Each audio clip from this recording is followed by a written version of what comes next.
Picture this: a massive stone fortress looms before you, its walls towering higher than any ladder could reach, its gates reinforced with iron, and its defenders raining arrows down from above. It seems utterly unbreakable, a symbol of invincibility. Yet history tells us time and again that even the mightiest strongholds fell, not always by brute force, but by the sheer brilliance of human ingenuity. This is the untold story of medieval warfare, where the greatest battles weren't won with swords alone, but with strategies so clever, so unexpected, they've been lost to time until now. Think about the sheer audacity it took to outsmart a fortress. These weren't just buildings, they were masterpieces of defense, designed to withstand years of assault. But medieval commanders didn't surrender to impossibility. Instead, they turned warfare into an art form, crafting tactics so inventive they bordered on deception. From fake retreats that lured enemies into traps to entire forests, chopped down overnight to build towering siege engines in secret, every move was a calculated gamble. And the stakes, nothing less than kingdoms, dynasties, and the course of history itself. Today, we're uncovering 35 of these forgotten strategies, each one a testament to the creativity that defined an era. You'll discover how armies tunneled beneath castles to collapse them from within, how they used mirrors to blind defenders, and even how they weaponized nature itself by redirecting rivers to flood enemy walls. These weren't just tricks, they were revolutions in warfare, turning hopeless sieges into legendary victories. So join us as we step onto the battlefield, where every stone, every shadow, and every whisper could be the key to toppling the untouchable. The age of castles may be over, but the lessons they left behind, they're waiting to be rediscovered. A siege wasn't just a battle, it was a war of endurance, a test of wills where every passing day tilted the scales of victory. Picture an army camped outside towering walls, not just waiting, but watching, calculating. Food supplies dwindled, disease crept through cramped quarters, and the relentless grind of time wore down even the most disciplined soldiers.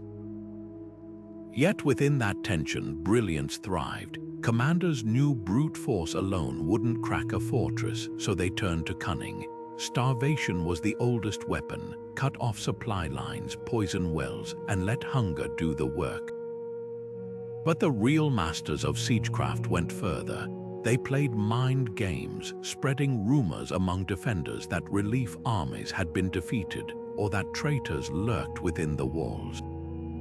Some attackers even staged elaborate ruses, like dressing corpses in enemy armor and floating them down river to demoralize those inside. And then there were the engineers, the unsung heroes who turned the landscape itself into a weapon. Rivers could be diverted to undermine foundations or dammed to flood entire courtyards. Forests vanished overnight, transformed into siege towers that rolled toward walls on hidden wheels, shielded by layers of soaking wet hides to repel fire. Every resource, every scrap of knowledge was harnessed to outthink the enemy. The greatest sieges weren't won by the strongest army, but by the cleverest, the ones who saw weaknesses where others saw only stone. This was warfare reimagined, where a single idea could topple kingdoms. Nothing shattered a defender's discipline faster than the sight of an enemy army crumbling in panic, or so it seemed. The fake retreat was theater at its most lethal, a performance where every fleeing soldier played their part to perfection. Picture the scene: attackers surged toward the gates, only to suddenly break ranks, dropping weapons and shields as they scrambled back in apparent chaos. To defenders watching from the walls, it looked like victory was within grasp, and that was the trap. The Mongols turned this ruse into an art form, using it to devastate armies from China to Eastern Europe. But lesser-known masters of deception, like the Norman warlord Robert Guiscard, wielded it just as brutally. During the Siege of Bari in the 11th century, his forces staged a chaotic withdrawal, luring the garrison into a reckless pursuit. The moment those defenders crossed the threshold, hidden cavalry units swept in from the flanks, cutting off their retreat. Gates that had stood impenetrable for months were suddenly left undefended, and the city fell in hours. What made the tactic so devastating wasn't just the ambush itself, but the psychology behind it. Sieges were grueling affairs, and defenders starved for any sign of hope. A fleeing enemy offered that hope, tapping into the desperate desire to end the ordeal. Even seasoned commanders fell for it, their caution overridden by the thrill of what seemed like a turning point. And that was the genius. The fake retreat didn't just exploit overconfidence, it weaponized human nature itself. Walls could stop arrows, but they couldn't shield a mind hungry for triumph. Darkness was more than just the absence of light. It was a weapon, a cloak of invisibility wielded by the boldest attackers. While most armies battered gates or dug tunnels, others chose a far more daring approach, the Silent Ascent. Under the moon's faint glow, teams of elite climbers would creep toward towering walls, their ladders wrapped in cloth to stifle the telltale clatter of wood on stone. Every movement was deliberate, every breath controlled. One slip, one misplaced footfall, and the entire operation could unravel in a chorus of shouted alarms and whistling arrows. Timing was everything. The smartest commanders struck during festivals, when the clinking of celebratory cups drowned out suspicious noises, or in the dead of night when watchmen's eyelids grew heavy. Some even exploited the predictable rhythm of guard rotations, scaling the walls the moment fresh sentries assumed their posts, still groggy from sleep and slow to react.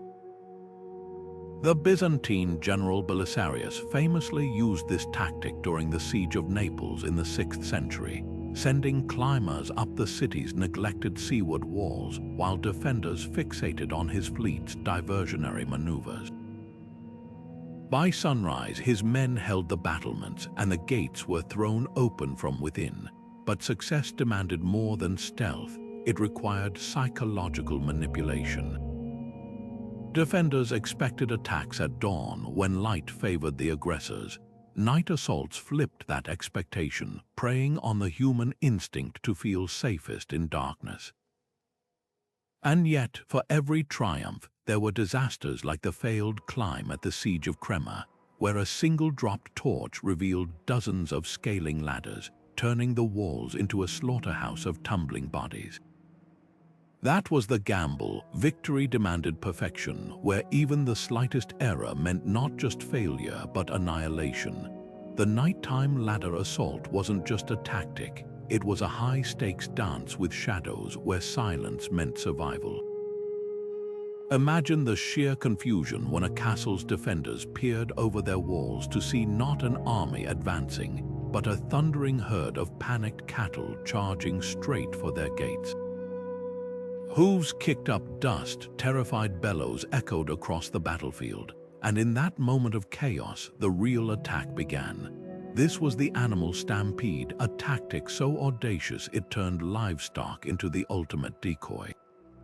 The brilliance lay in its simplicity. While defenders scrambled to bar gates or fend off rampaging animals, sappers could quietly undermine distant walls, or infantry could scale undefended sections with ladders. At the siege of Château-Gaillard in 1204, French forces reportedly drove pigs soaked in tar and set ablaze straight toward English positions. The screaming, fire-wreathed animals forced defenders to abandon their posts, creating just enough distraction for attackers to seize a critical outer wall. But the strategy worked best against undermanned garrisons where every pair of eyes counted. A castle with limited troops couldn't afford to split its focus. One group might rush to redirect stampeding sheep, while another missed the telltale sounds of pickaxes chipping away at their foundations. Even the animals themselves became weapons. Some attackers tied flaming bundles to their backs, sending them crashing into wooden gates to spread fire and panic. Nature wasn't just a tool in these sieges, it was an accomplice. Commanders didn't just exploit the land, they weaponized its creatures, turning the familiar into the terrifying. And in that moment of disorientation, when defenders hesitated between fighting beasts or men, the battle was already lost. The Animal Stampede proved one undeniable truth. In medieval warfare, even the most mundane elements could become instruments of victory. The scent of death could be as powerful as any battering ram if you knew how to wield it. Among the most chilling siege deceptions was the sick-soldier ruse, where attackers didn't just feign weakness, they staged an entire epidemic. Picture a besieging army abruptly packing their tents, leaving behind a handful of moaning men curled in filthy blankets, their skin painted with foul-smelling pastes to mimic disease.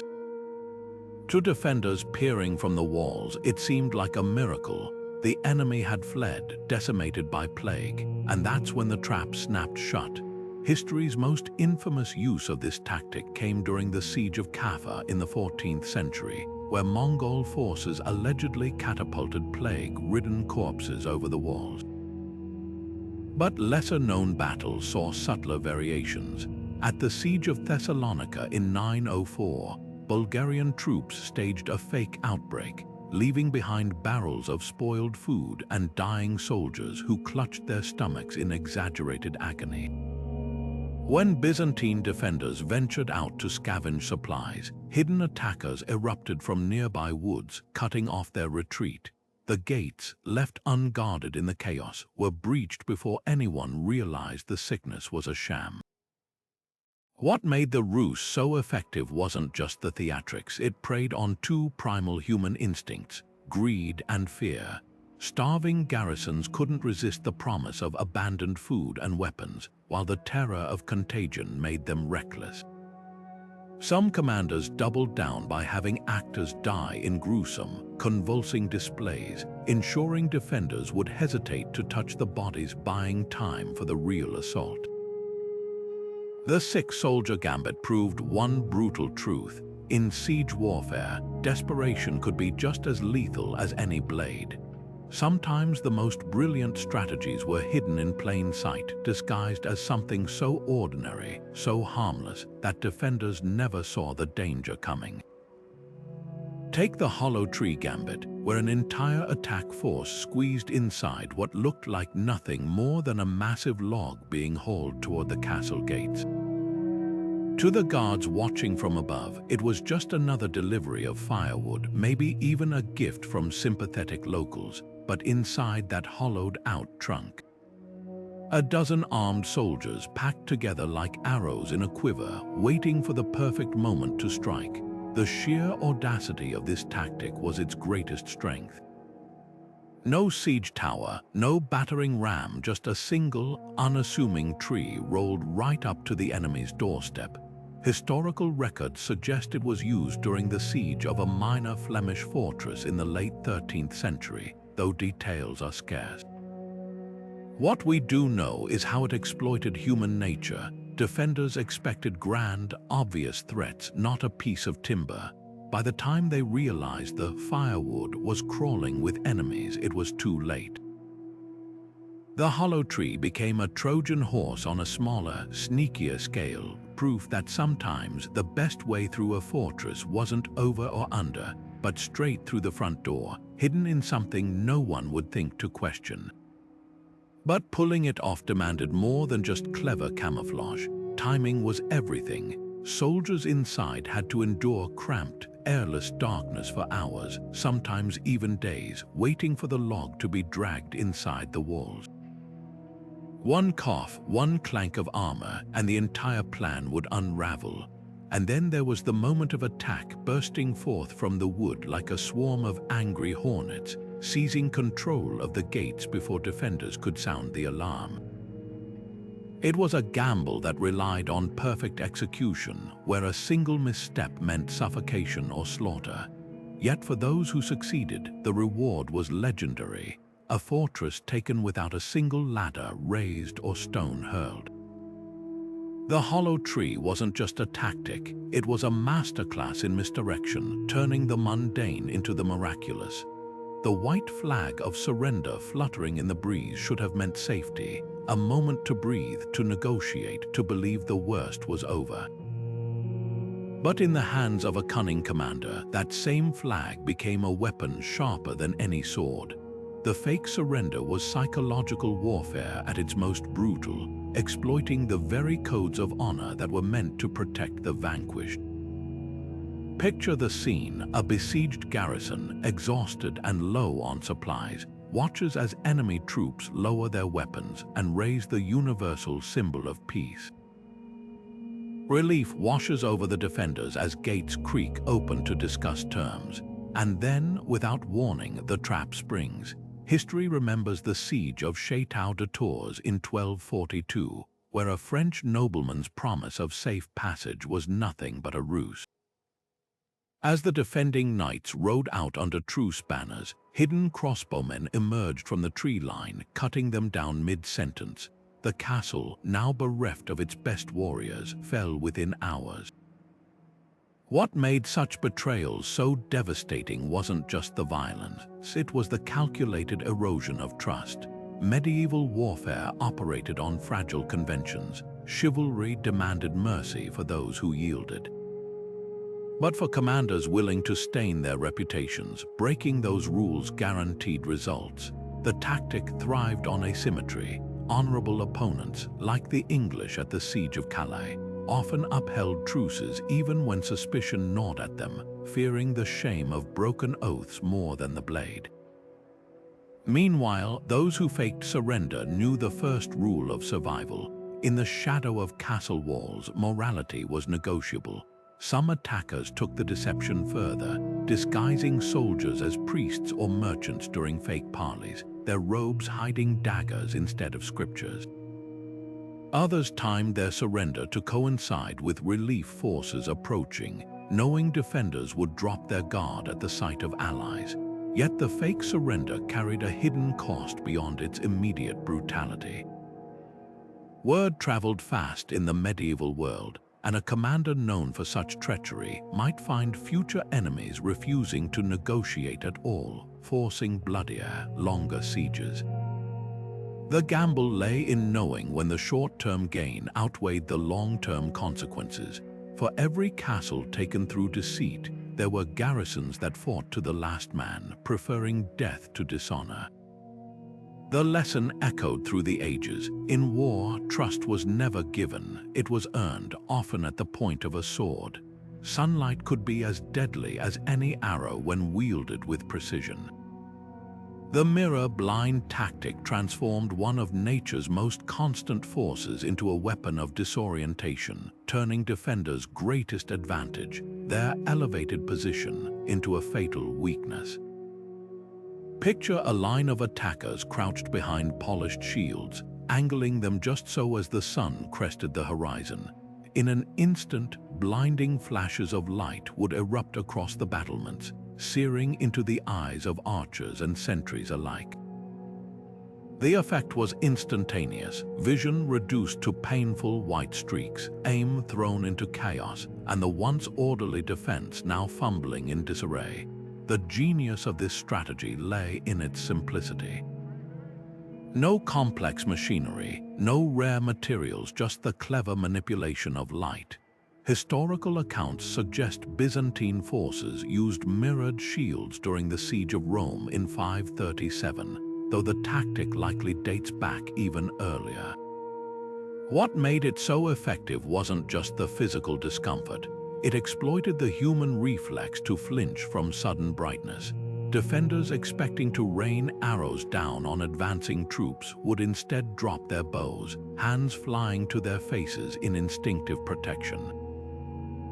That split-second vulnerability was all skilled attackers needed to close the distance, their own vision unimpaired as they surged forward under cover of the glare. But timing was everything. The mirror blind worked best at dawn or dusk when the sun hung low enough to create the most punishing angles. Some commanders synchronized their assaults with these golden hours, ensuring their reflective surfaces, whether polished bronze, silver, or even glass, caught the light at maximum intensity. The psychological toll was just as devastating as the physical. Imagine standing atop a wall, already exhausted from weeks of siege, only to be met with what seemed like divine punishment, an unbearable, unrelenting light that stole your sight and your resolve. And then there were the variations. In rare cases, attackers escalated the tactic by focusing reflections onto wooden fortifications, hoping to ignite fires. Though difficult to achieve, the mere attempt sowed panic among defenders, who now had to combat both blindness and the fear of flames. The mirror blind proved that in medieval warfare, even the air itself could become a battlefield, where light wasn't just illumination, but a weapon waiting to be unleashed.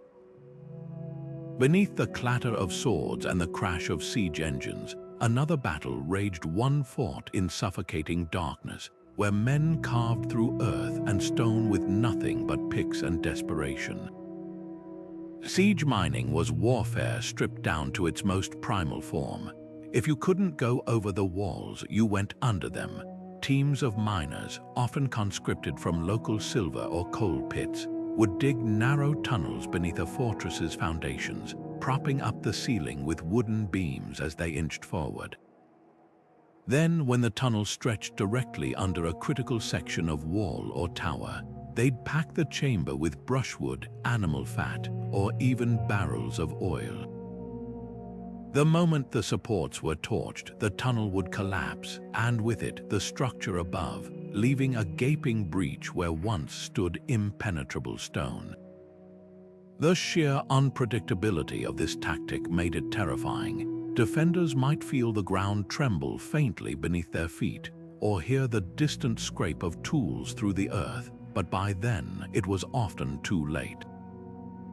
At Château-Gaillard in 1203, French miners toppled the so-called falling tower by precisely this method, sending a section of the castle's outer defenses crashing into the Seine.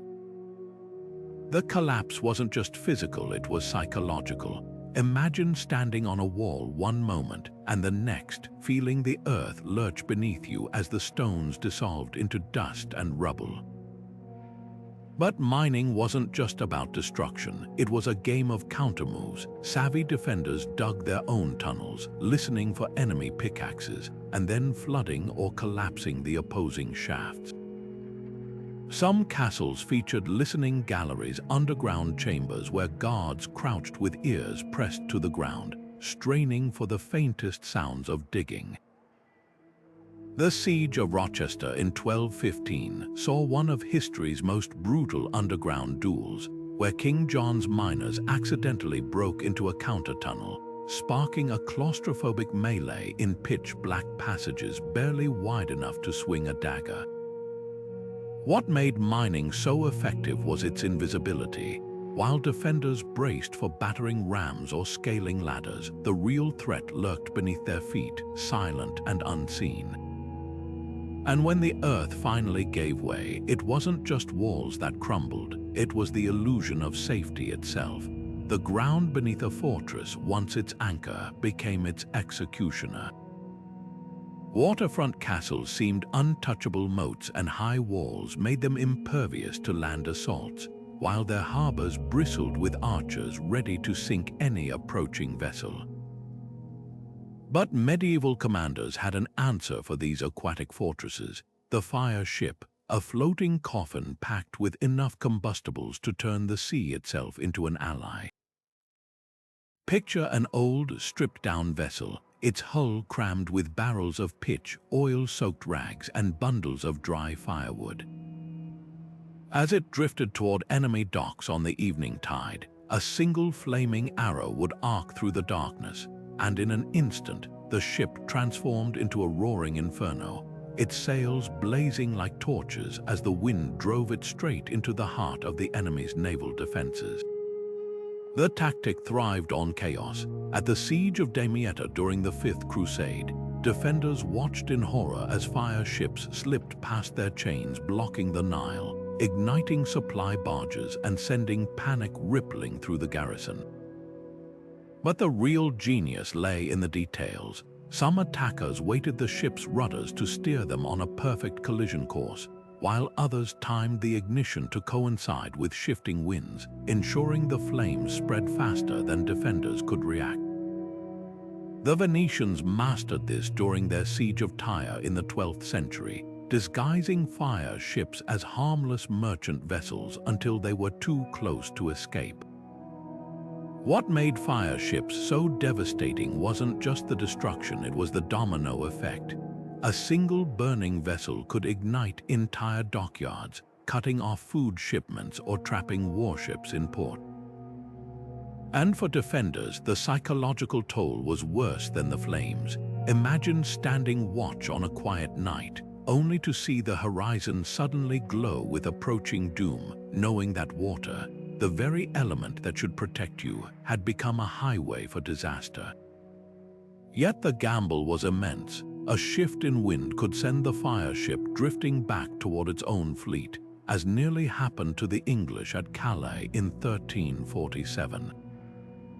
And some fortresses countered by deploying chain booms or night patrols to intercept the floating bombs before they reached critical areas.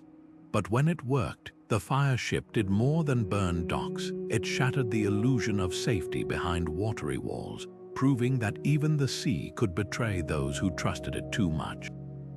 The strongest walls meant nothing if the hands meant to defend them could be bought. While armies clashed outside the gates, another war raged in shadows, one of whispered promises and clinking coin purses. Bribery wasn't just a tactic, it was an art form, exploiting the oldest weakness in any fortress, human nature. For every castle built to withstand years of assault, there was a guard who'd trade its keys for gold, or a merchant willing to leave a postern gate unlocked for the right price. History's most infamous betrayal unfolded at Antioch in 1098, where a disgruntled tower captain named Feigned let Crusader forces scramble up his section of the walls in exchange for wealth and protection. But lesser-known sieges saw subtler deals, like the fall of Byzantine-held Bari in 1071, when Norman spies spent months befriending and bribing the city's grain suppliers. When the time came, those merchants forgot to secure their delivery entrances, allowing Robert Guiscard's troops to pour in disguised as laborers. The brilliance of bribery lay in its scalability. A single traitor could lower a rope ladder under cover of darkness, or slip poison into the garrison's wine. Yet the most devastating schemes targeted entire networks. Gatekeepers paid to misplace keys, blacksmiths bribed to weaken door hinges, even cooks persuaded to lace meals with laxatives to incapacitate defenders at critical moments. At the Siege of Lisbon in 1147, Crusaders didn't just buy one man's loyalty. They turned a faction of the city's own nobles against its ruler, sparking internal riots that left the walls undefended. But money wasn't always the currency. Some betrayers acted under threat, their families held hostage by besiegers, like the Burgundian captain who surrendered Paris to Henry V in 1420 after his daughter was kidnapped. Others were swayed by ideology, like the Cathar sympathizers who helped Simon de Montfort's enemies infiltrate Toulouse in 1217. The lesson was clear: every fortress had fractures, not in its stone, but in the hearts of those who manned it. And then there were the double crosses. Savvy defenders sometimes turned the tables, accepting bribes only to lead attackers into ambushes. The garrison at Tyre in 1112 famously played along with a bribed guard's plot, then slaughtered the Venetian troops who crept in expecting an open gate. This deadly dance of deception proved one unshakable truth in siege warfare: trust was the rarest commodity of all. The moment gold changed hands, both sides knew today's ally might be tomorrow's executioner. Nothing shattered a besieged garrison's morale faster than the sight of friendly banners cresting the horizon, except those banners were a lie. The Feigned Alliance was a masterclass in psychological warfare, where trust became the ultimate Trojan horse. Picture exhausted defenders weeks into a siege, suddenly spotting the colors of a long-awaited ally approaching their gates. The relief would be palpable, cheers erupting from the walls, gates creaking open to welcome their saviors. But as the reinforcements marched inside, helmets would lift to reveal not familiar faces, but enemy soldiers grinning beneath stolen insignias. The tactic demanded near-perfect execution. Attackers needed insider knowledge passwords, banner designs, even the names of expected relief commanders, to avoid suspicion. At the Siege of Jerusalem in 1099, Crusaders reportedly disguised themselves as Fatimid troops by studying captured uniforms and mimicking Egyptian battle cries. But the most devastating Feigned Alliances exploited political fractures. During the Wars of the Roses in 1464, Yorkist forces gained entry to Bamberg Castle by posing as messengers from the Lancastrian Queen, only to seize the gatehouse once inside. Timing was everything. Some attackers coordinated their ruse with actual relief forces, striking the moment defenders dropped their guard to celebrate. Others sent fake dispatches ahead, forging letters from allies to prime the garrison for betrayal. The psychological toll was brutal, not just from the breach itself, but from the lingering paranoia. After experiencing a Feigned Alliance, defenders might turn on real allies, fearing every friendly face was another deception. Yet the risks were enormous. One slip, a misremembered password, an unfamiliar accent, could unravel the entire scheme. At the Siege of Nicaea in 1097, Turkish defenders exposed disguised crusaders by asking them to recite Islamic prayers. Those who failed were thrown from the walls. This was the gamble. Success meant bloodless victory, but failure meant annihilation. The Feigned Alliance didn't just test military cunning. It exposed the fragile line between trust and treachery, where salvation and slaughter wore the same colors. Water was supposed to be a castle's lifeline, its deep wells and hidden cisterns meant to outlast any siege. But in the hands of a ruthless commander, those same life-giving springs could become instruments of torment. Poisoning a fortress's water supply wasn't just a tactic. It was slow, calculated cruelty, turning every sip into a gamble between dehydration and disease. Picture a garrison watching helplessly as attackers heaved rotting animal carcasses into their wells, the water bubbling with putrid foam as venomous plants like hemlock or belladonna were tossed in after. Within days, the castle's greatest asset would reek of death, its defenders forced to choose between thirst or drinking liquid that might leave them writhing in agony. The psychological toll was as devastating as the physical.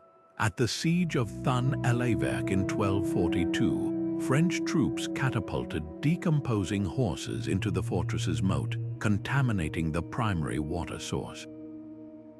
Chroniclers describe defenders scooping murky, corpse-tainted liquid into their helmets, gagging as they drank, only to collapse later with bloody flux. But the real terror lay in the uncertainty. Was that clear-looking barrel safe, or had an infiltrator slipped something vile into it? Some besiegers took the deception further, leaving a single well unpoisoned as a trap, knowing desperate defenders would flock to it, only to discover too late that it held slow-acting toxins. What made the strategy so effective was medieval ignorance of sanitation. People knew foul water brought illness, but not why, a gap attackers exploited mercilessly. During the Crusades, Bohemond of Taranto famously ordered his men to dump quicklime into Antioch's aqueducts, rendering the water undrinkable without visible contamination. The defenders, already starving, broke within a week, yet the tactic wasn't foolproof. savvy garrisons countered by digging secret wells or importing water in sealed casks, like the Knights Hospitaller during the Siege of Rhodes in 1480. Others staged fake poisoning attempts to lure attackers into complacency, then launched surprise sorties. The poisoned well was more than a siege tactic. It was a grim lesson in asymmetry. A single rotting carcass could achieve what 1,000 arrows couldn't, breaking an army's will not through strength, but through the primal terror of a thirst that couldn't be quenched. For defenders, the real horror wasn't just the lack of water. It was watching their comrades clutch their stomachs after drinking, wondering who'd be next. In such moments, even the bravest warriors learned a bitter truth. No wall was high enough to keep out despair. The stench hit the walls before the bodies did, a sickly sweet rot carried on the wind, warning defenders that death was coming not from swords but from the sky itself. Catapulted corpses were the medieval equivalent of a ticking time bomb, hurling disease and dread over fortress walls with a single, gruesome payload. This wasn't just psychological warfare, it was early biological terror exploiting one brutal truth. In a siege, germs could kill faster than any army. The most infamous account comes from the Mongol siege of Kaffa in 1346, where plague-ridden cadavers were lobbed into the Genos port city. But the tactic's roots ran deeper. During the siege of Thun-el-Aveq in 1242, French forces slung decomposing horses into the fortress, not just to poison wells but to choke defenders with the miasma of decay. The logic was chillingly simple. A single festering corpse could sicken dozens, sparking outbreaks that ripped through cramped garrisons like wildfire.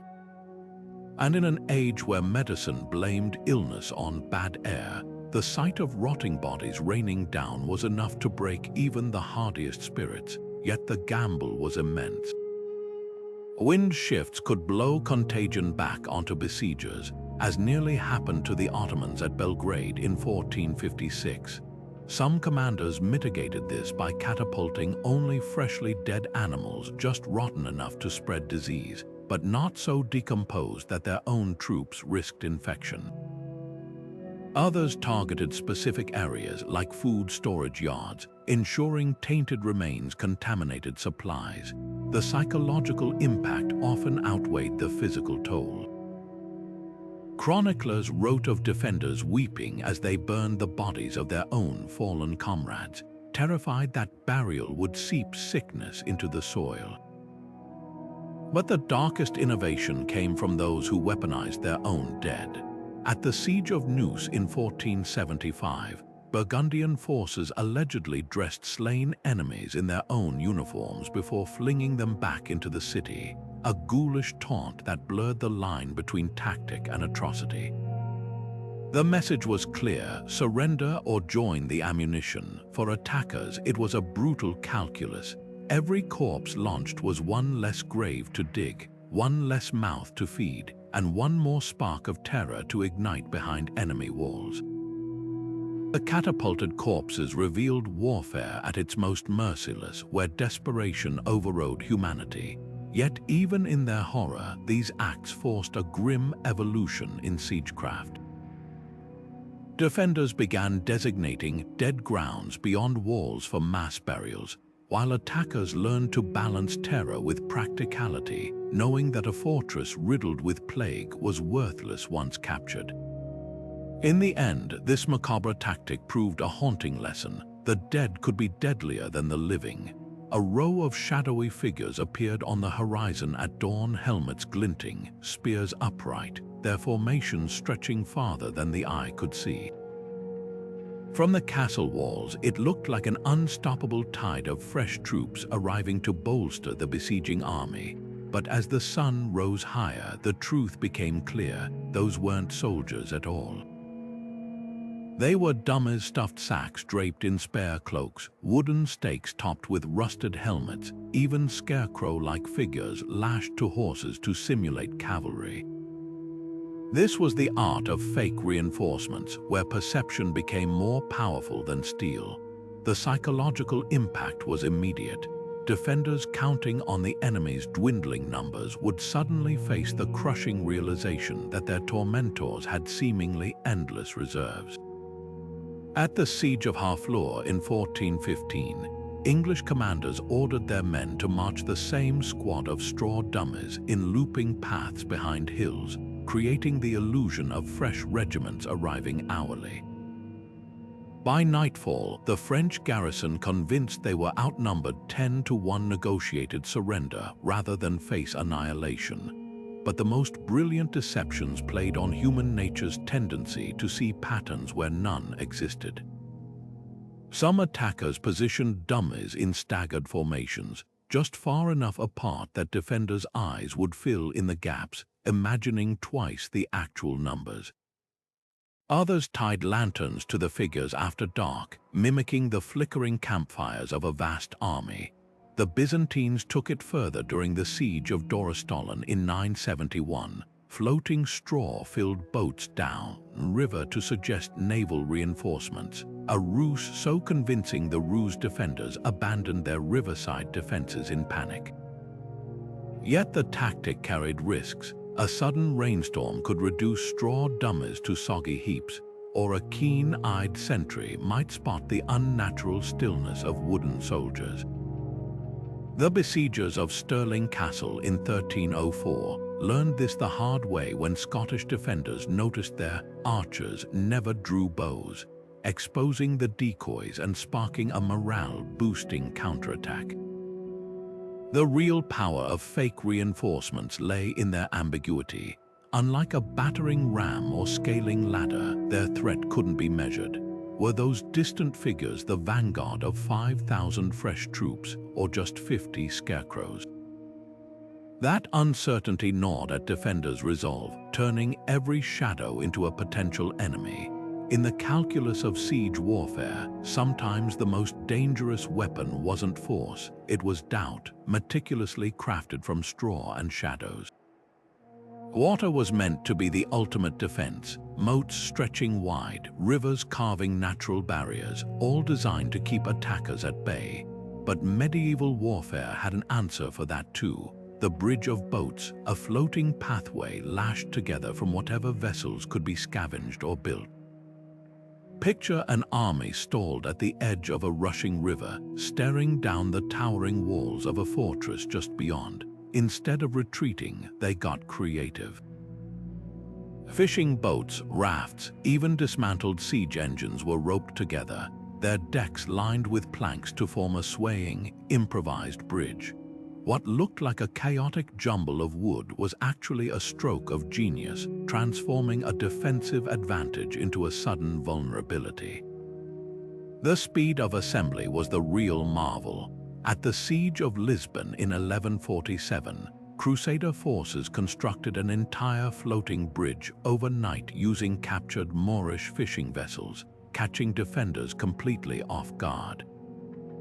Unlike permanent bridges, these makeshift crossings could appear anywhere along a riverbank, forcing garrisons to split their already stretched defenses. Some commanders took it further, building multiple decoy bridges to confuse sentries about the true point of attack. The Ottomans mastered this during their assault on Constantinople in 1453, feinting construction efforts upriver while secretly assembling the real crossing closer to the city's weaker seawalls. But mobility came at a cost. These bridges were notoriously unstable. Each step risked sending planks sliding into the water, and enemy fire could sever the ropes holding the whole structure together. During the siege of Antioch in 1098, a collapsing boat bridge drowned dozens of knights in full armor, their weight dragging them under before they could cut free. Savvy defenders targeted the weak points, hurling firepots to burn the ropes or sending downstream logs to smash the pontoons apart. Yet when executed well, the bridge of boats flipped the script on fortress design. Castles relied on natural barriers to funnel attackers into kill zones, but a floating bridge bypassed those choke points entirely. It was warfare at its most adaptable, proof that in siegecraft, the ability to move could outweigh the advantage of standing still. The lesson echoed across centuries. No moat was too wide, no river too swift for an army that refused to be held back. The Sapping Shield wasn't just protection, it was a battering ram in disguise, creeping forward inch by inch until the fortress's very bones lay exposed. Picture a massive wooden shed on wheels, its sloped roof layered with fireproof hides and packed earth, arrows bouncing harmlessly off its armored shell. Inside, shielded from the chaos above, a team of sappers worked like surgeons, chipping away at the castle's foundations with picks and chisels. This was the CAT, medieval siegecraft's answer to an impossible problem: how to dismantle a wall without losing a single man to the defender's fury. What made the CAT so terrifying wasn't its speed. It moved at a snail's pace, but its inevitability. At the Siege of Rochester in 1215, King John's sappers spent weeks under these mobile shelters, patiently loosening stone after stone while the garrison above poured boiling oil and flung boulders that simply rolled off the angled roof. The defenders could only watch in horror as their mighty keep's base slowly transformed into a honeycomb of gaps, each chisel strike bringing collapse closer. And when the supports were finally torched, the entire southeastern tower crumbled into dust, proving that even the thickest walls were vulnerable to patience and precision. But the CAT's genius lay in its adaptability.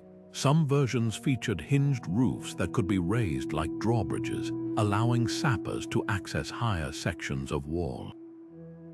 Others had iron-reinforced wheels to survive caltrops or hidden pit traps. The Byzantines took it further during the siege of Amorium in 838, adding a battering ram inside the structure, turning their CAT into a hybrid weapon that could both weaken walls and smash gates. Yet for all its strength, the CAT had one critical weakness: fire. Defenders learned to douse the structure in pitch before launching flaming arrows, or drop incendiaries from specially built outriggers beyond the roof's protective angle. At the Siege of Kenilworth in 1266, rebel forces resorted to catapulting red-hot iron bars onto the CATs, igniting the timber frames from within. The solution: sappers began lining their shelters with fresh animal hides, still dripping with fat to repel flames, a grisly but effective innovation. The Sapping Shield represented siege warfare's quietest revolution. While trebuchets and towers captured the drama, it was the CAT's relentless, methodical destruction that truly unnerved defenders.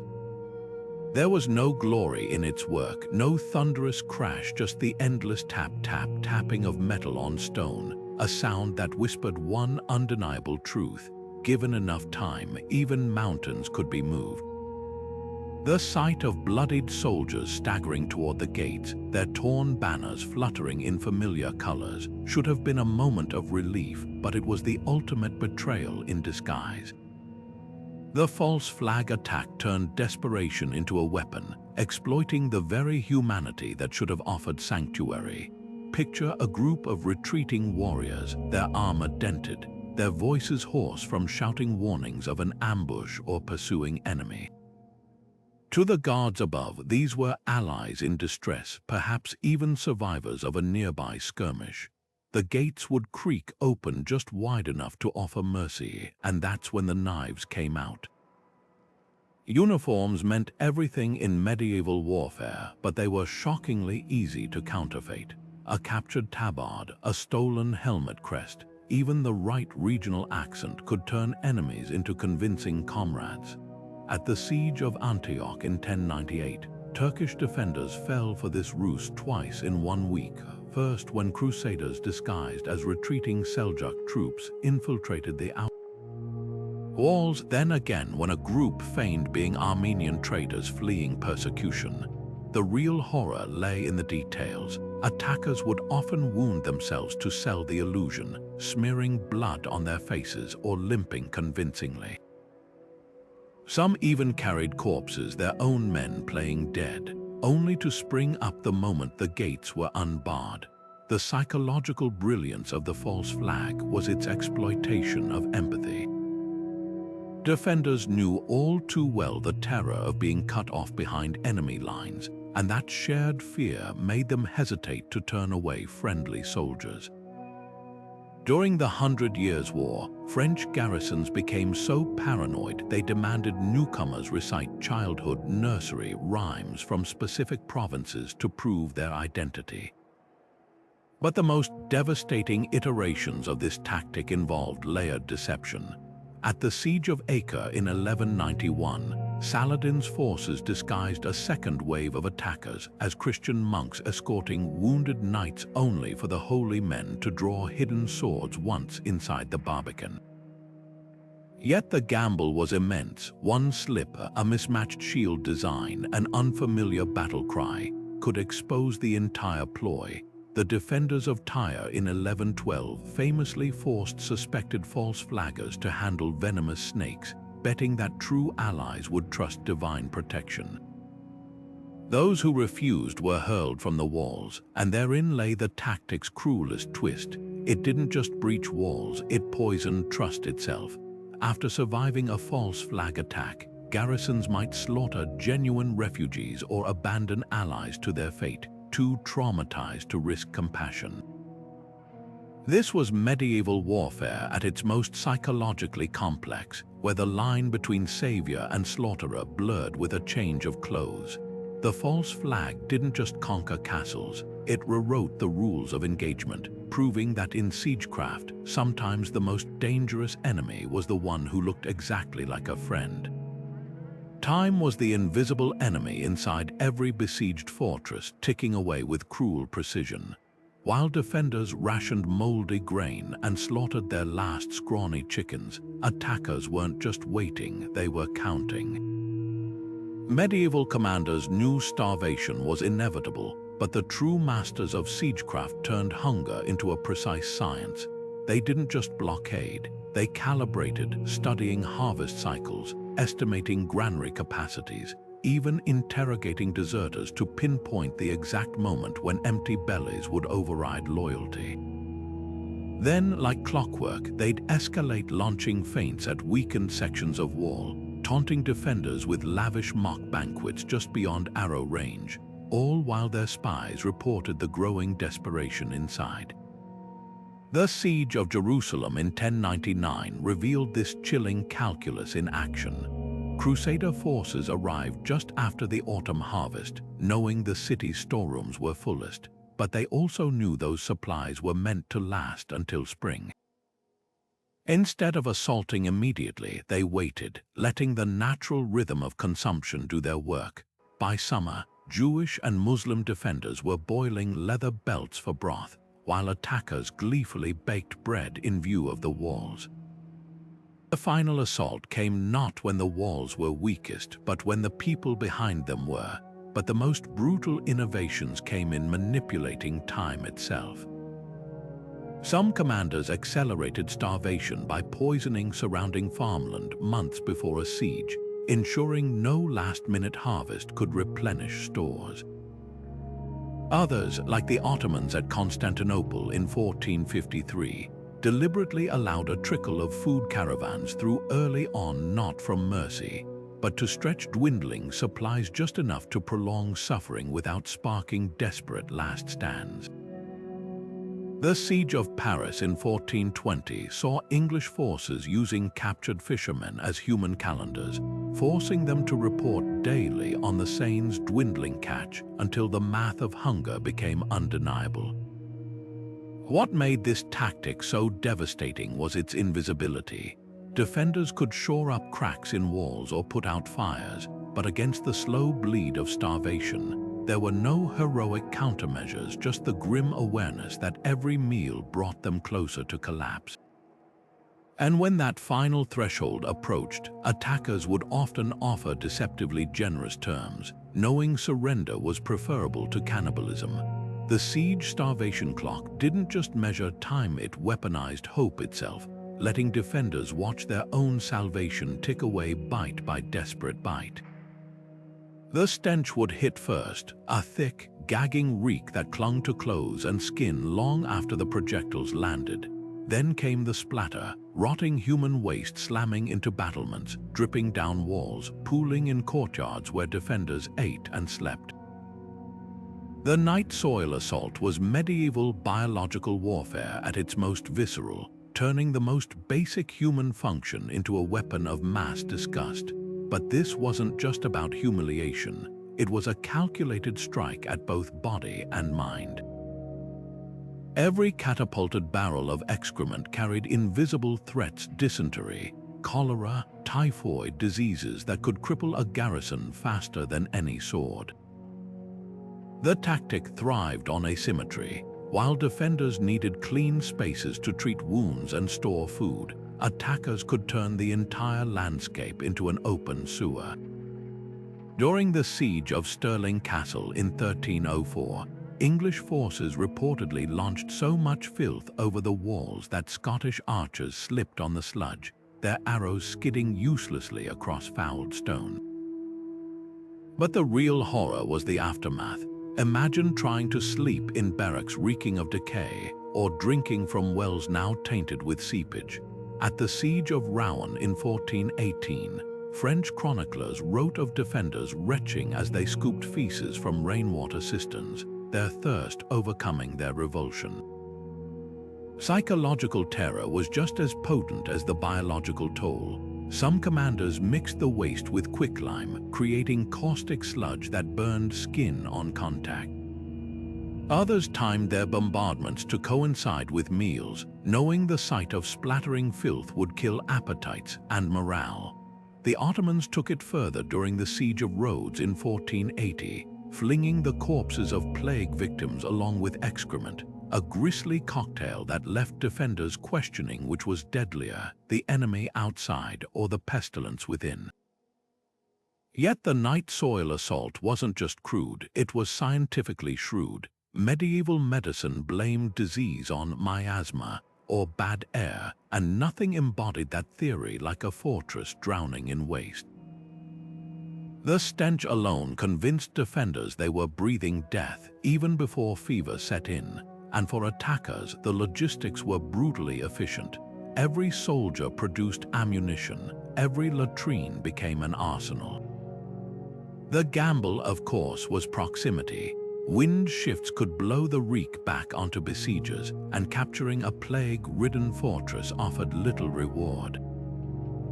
But for commanders willing to endure the horror, the night soil assault did more than weaken enemies. It stripped away their humanity, reducing proud warriors to desperate creatures fighting not just for victory, but for a single breath of untainted air. In the annals of siegecraft, no tactic so perfectly weaponized the grotesque, proving that sometimes the lowest tools could bring even the highest walls crashing down. A single iron hook, hurled with precision, could undo months of careful defense, turning sheer walls into mere suggestions. The grappling hook gambit was the medieval equivalent of a backdoor hack, where elite climbers transformed vertical stone into a highway for invasion. Under cover of darkness or distraction, these agile warriors would fling their hooked ropes toward the battlements, targeting overlooked sections like latrine chutes or neglected blind spots between guard towers. One solid catch, and suddenly the fortress's greatest strength, its height, became its fatal weakness. The technique's beauty lay in its minimalism. Unlike siege towers that took weeks to build or tunnels requiring months of digging, a grappling hook strike could be launched in minutes with nothing but rope, a three-pronged hook, and sheer audacity. During the Siege of Acre in 1191, Richard the Lionheart's climbers scaled the seaward walls at low tide, their hooks muffled by the sound of crashing waves. By the time defenders noticed the ropes quivering under strain, the first attackers were already cutting throats on the ramparts. But the real genius was in the psychology. Defenders obsessed with massive siege engines often overlooked the simplicity of a single silent climber. Success demanded more than brute strength. Elite teams trained for years to master the art of the noisy ascent, purposely rattling one hook to draw sentries' attention while comrades crept up elsewhere. Some wrapped their hooks in cloth to dampen the telltale clang of metal on stone, or timed their throws to coincide with howling winds that masked the sound. The Byzantines took it further during the siege of Dorostolon in 971, disguising their climbers as traders to approach the walls unchallenged before suddenly hurling hooks from point-blank range. Yet the risks were as steep as the walls themselves. A single slipped knot or overconfident tug could send climbers plummeting to their deaths. At the siege of Crema in 1159, defenders poured boiling oil down ropes, turning them into greased death traps. Others employed cutting galleries, projecting platforms where guards waited with axes to sever any line that twitched. The difference between legend and corpse often came down to seconds, like the climber at the siege of Tyre who dangled helplessly for half an hour before his comrades below noticed his muted cries, their rescue attempt foiled by a single alert archer. But when executed flawlessly, the grappling hook gambit achieved the impossible. A team of 5 could infiltrate a castle meant to repel thousands. Their success measured not in shattered gates, but in the quiet creak of a postern door swinging open from within. The tactic proved one timeless truth. In warfare, sometimes the smallest tools wielded with perfect timing and nerve could topple the mightiest fortresses. Walls that laughed off battering rams would tremble at the whisper of rope against stone. The roar of battle erupted at the southern gate, flaming arrows streaked through the sky, siege ladders thudded against stone, and the war cries of what sounded like an entire army echoed off the walls. But every defender who rushed toward the chaos was playing right into the attacker's hands. This was the decoy assault, where the art of misdirection turned a fortress's own vigilance against it. While sentries fixated on the spectacle at one section, the real breach was already unfolding somewhere else, silent and deadly. History's most devastating sieges often hinged on this simple principle: the human eye follows movement. Commanders exploited this instinct mercilessly. During the siege of Constantinople in 1453, Mehmed the Conqueror orchestrated a thunderous naval bombardment on the city's seawalls, only to have his elite janissaries scale the lightly defended land walls under cover of the noise. The defenders, convinced the main thrust was coming from the harbor, didn't realize their mistake until Ottoman flags appeared atop the inner towers. But the decoy assault wasn't just about noise, it was about credibility. The feint had to be convincing enough to pull defenders away from the real target. Some attackers staged elaborate ruses, like building fake siege towers stuffed with straw to draw archers' fire, while miners quietly undermined the walls elsewhere. Others timed their distractions with precision, launching the decoy just as guard shifts changed, ensuring confusion compounded the chaos. At the Siege of Orleans in 1429, English forces set an entire mock camp ablaze, its roaring flames and screaming, wounded soldiers luring French reinforcements into a trap while the real assault force slipped through an unguarded postern gate. The psychological layers ran deep. Smart defenders knew decoys were possible, but guessing wrong could be catastrophic. Do you commit reserves to repel the noisy attack, risking a breach elsewhere? Or do you hold back, only to discover that diversion was the real assault all along? The siege of Antioch during the First Crusade saw both sides trapped in this deadly dance. First, when Bohemond's forces feigned a retreat to draw defenders out, then weeks later when the Turks staged their own false attack to drain Crusader stamina before striking the weakened section. What made the tactic so effective was its adaptability. A decoy could be as simple as a handful of drummers pounding a relentless rhythm near a deserted stretch of wall, or as complex as an entire fake army camp complete with dummy horses and painted shields. The Byzantines even used reflected sunlight to simulate troop movements on distant hills, keeping garrisons guessing for days.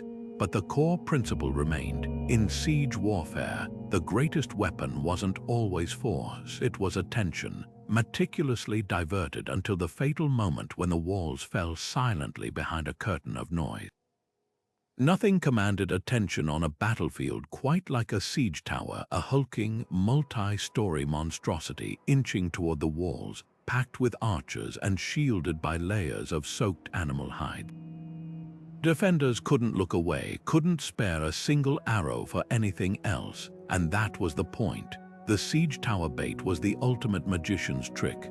All eyes followed the towering distraction while the real strike slipped in unseen. Take the siege of Lisbon in 1147, where Crusader forces rolled two massive towers toward the city's strongest section. Every defender scrambled to stop them, pouring boiling oil, hurling rocks, even dropping makeshift anchors to topple the structures. But beneath their feet, barely audible over the chaos, picks chipped away at the foundation of a neglected gatehouse. By the time the garrison realized the towers were empty shells built just thick enough to withstand fire but light enough to move quickly, their own walls were buckling from within. The real assault had come through a tunnel, its entrance hidden behind the tower's shadow. The tactic's brilliance lay in its exploitation of human instinct. Faced with a looming tower, defenders defaulted to predictable reactions. Focus all firepower on the obvious threat. Savvy commanders amplified this panic by adding theatrical details. Fake soldiers visible through arrow slits, smoke pots billowing from the tower's upper levels to simulate combat.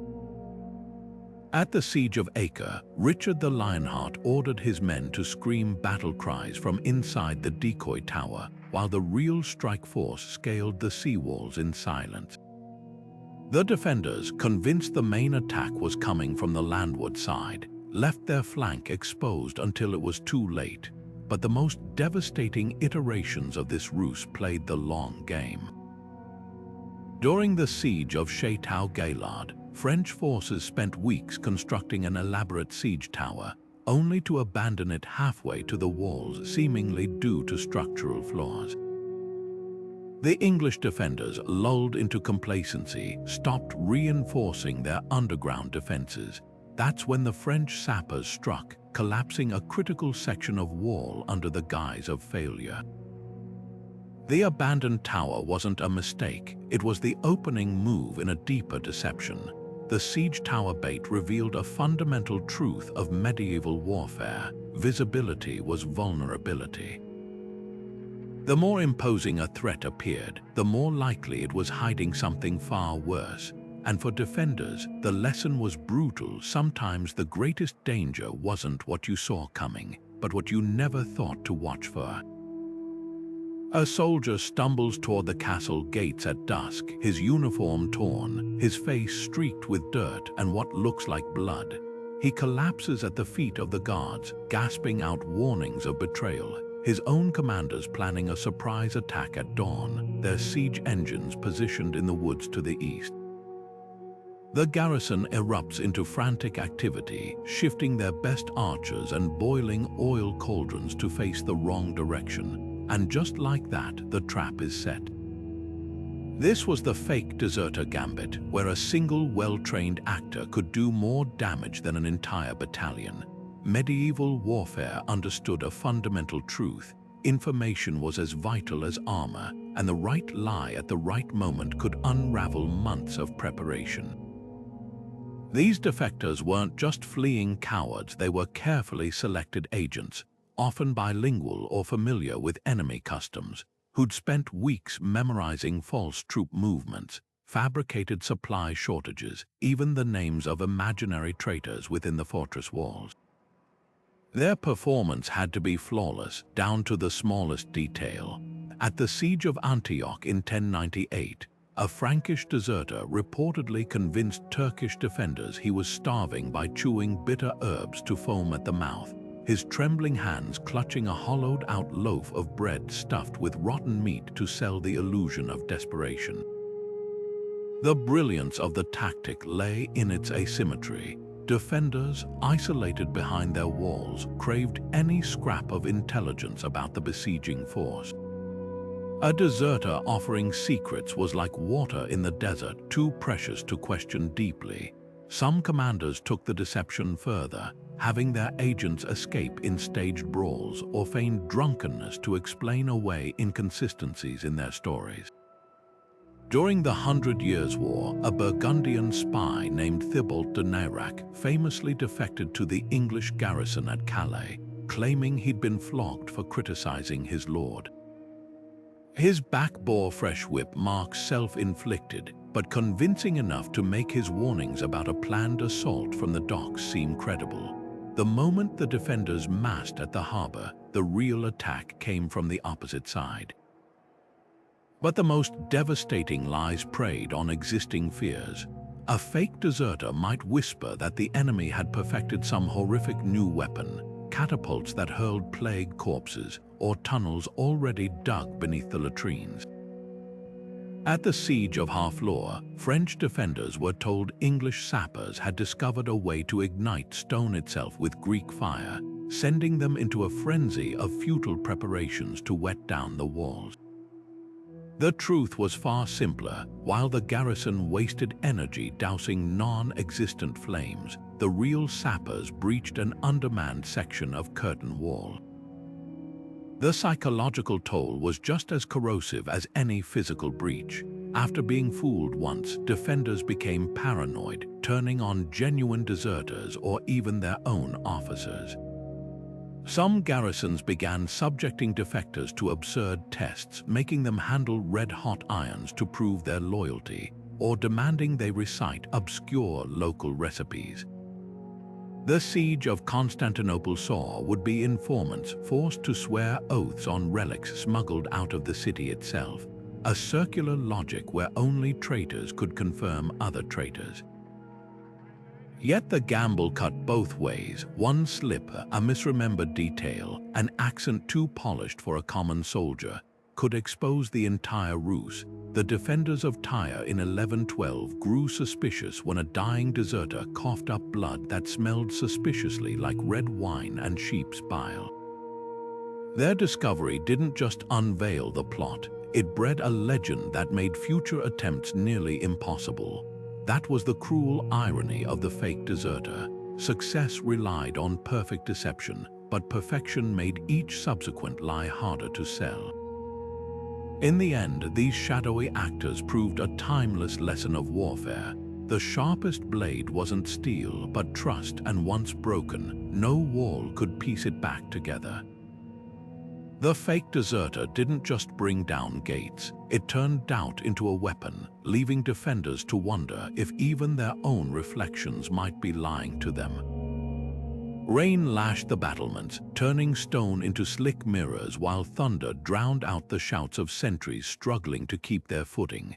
What seemed like a reprieve for defenders, a chance to huddle by fires and wait out the storm, was actually the perfect cloak for an attack.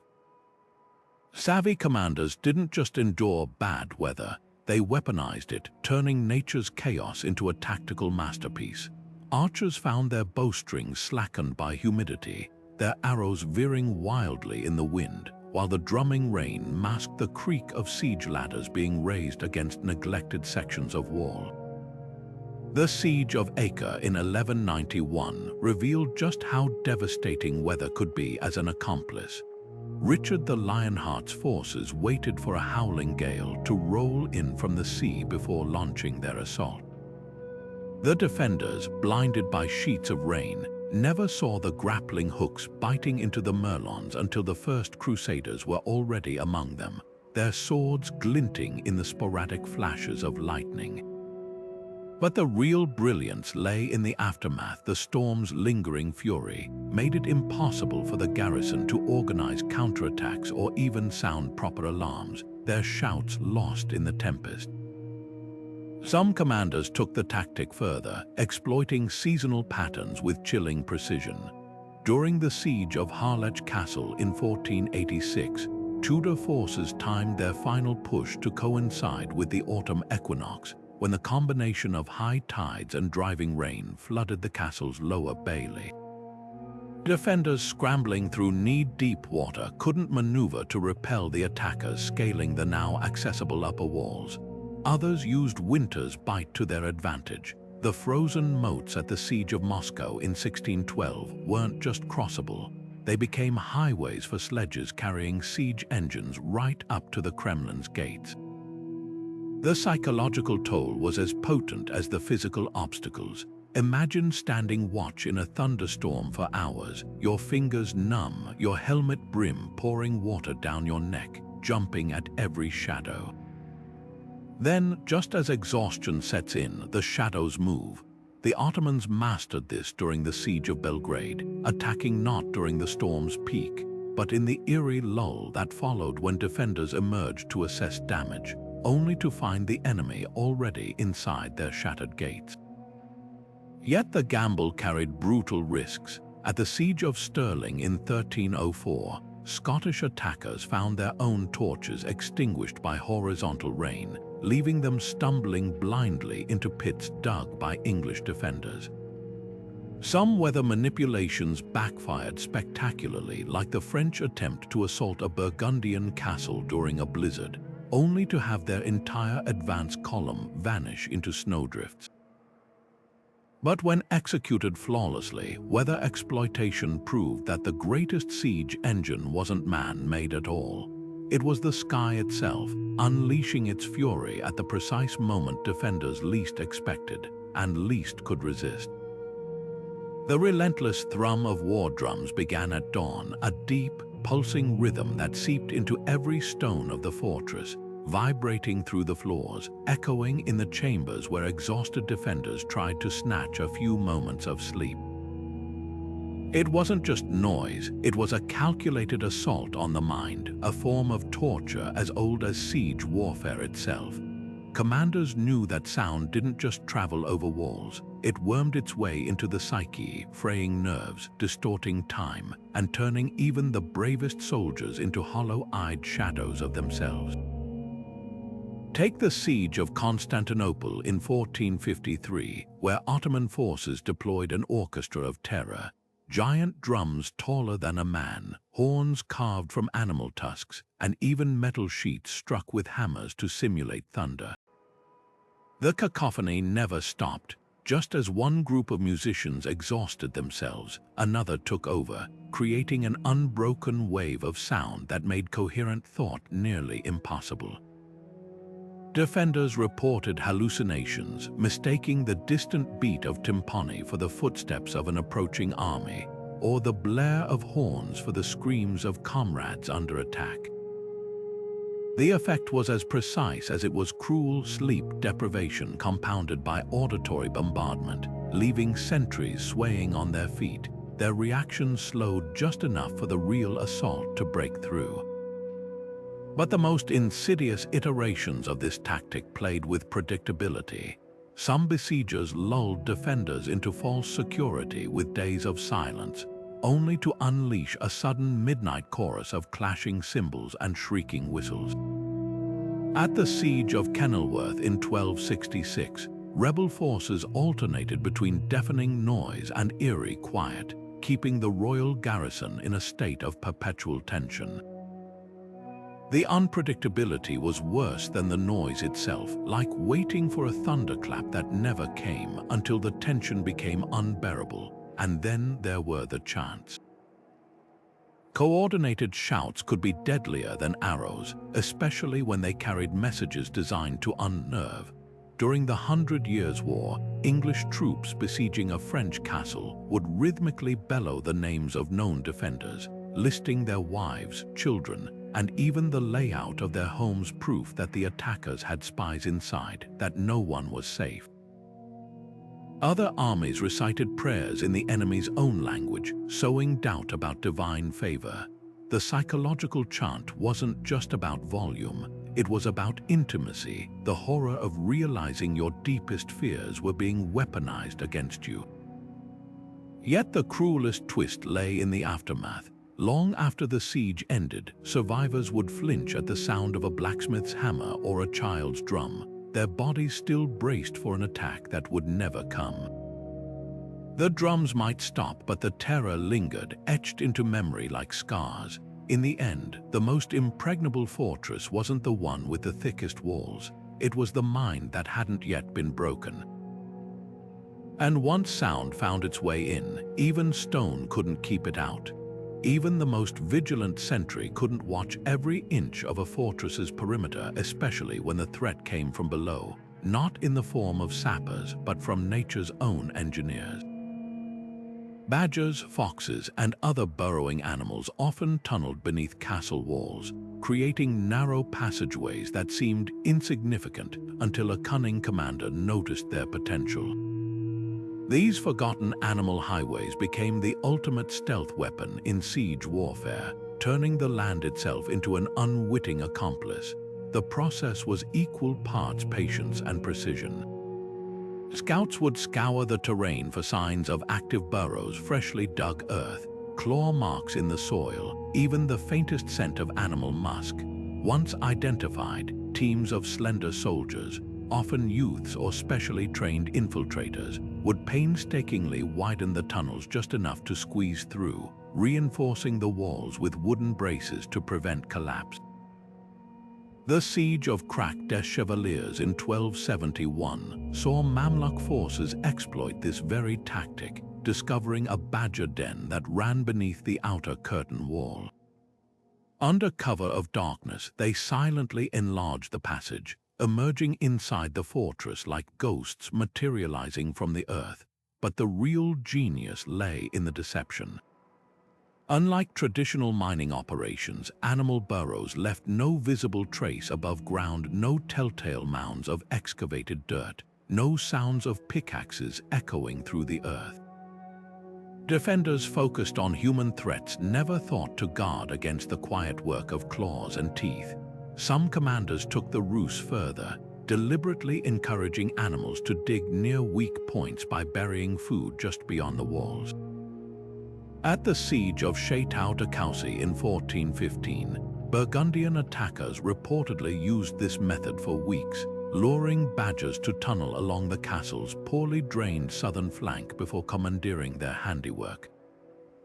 The risks were as extreme as the rewards. A single collapse could bury infiltrators alive, and the air in these cramped passages grew foul with every inch of progress. During the assault on Montségur in 1244, Cathar defenders discovered one such tunnel when a sentry noticed muddy paw prints leading inexplicably inward from the base of a wall. The would-be attackers were met with boiling water poured directly into their makeshift corridor, turning nature's gift into a scalding tomb. Yet when executed flawlessly, the animal burrow entry achieved the impossible, breaching a fortress without a single ladder raised or battering ram swung. It was siegecraft at its most poetic, where humanity's greatest strongholds fell not to brute force, but to the quiet persistence of creatures who knew nothing of kings or conquests. The lesson echoed through the ages. In warfare, sometimes the smallest holes could bring down the mightiest walls.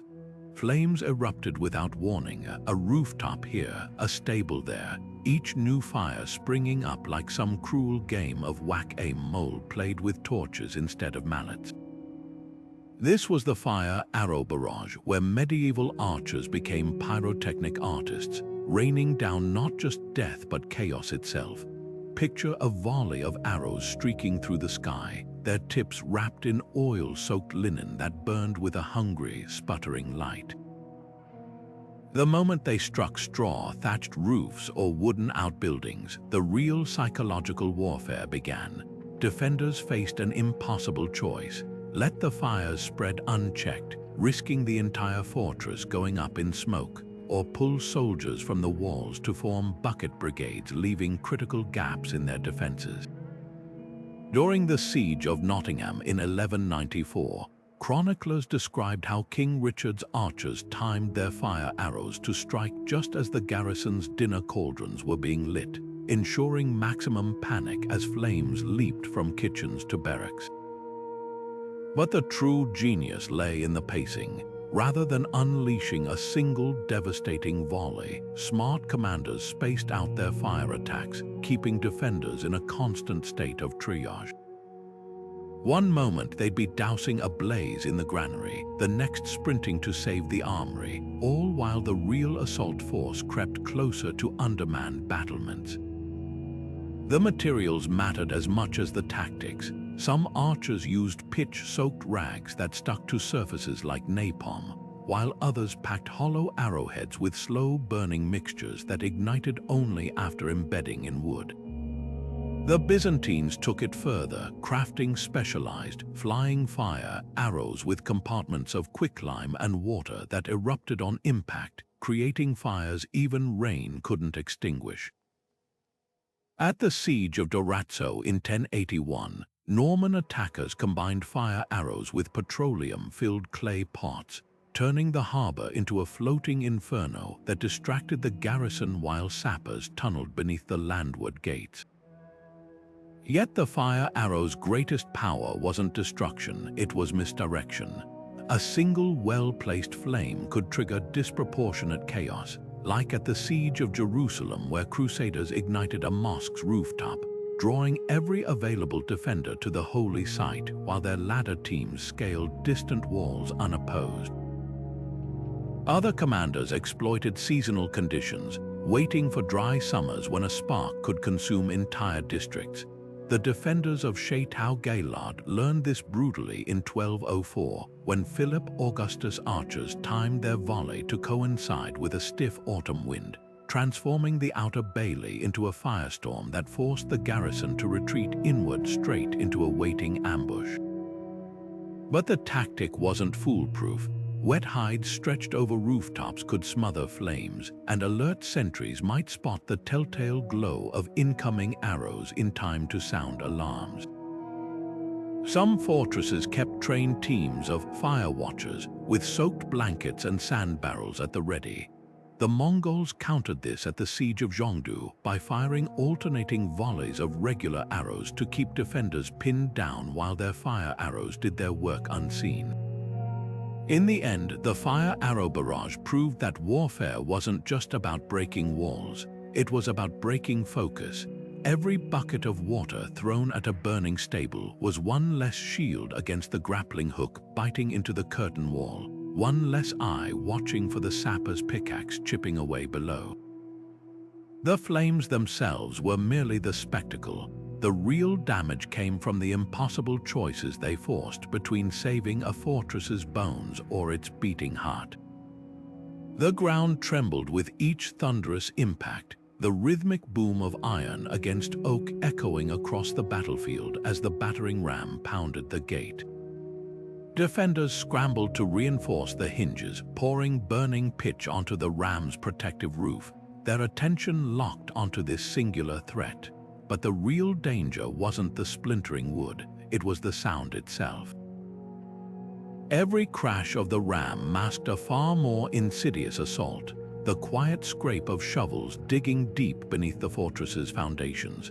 This was the battering ram deception, where brute force became the ultimate misdirection, a theatrical spectacle designed to blind defenders to the knife slipping silently between their ribs.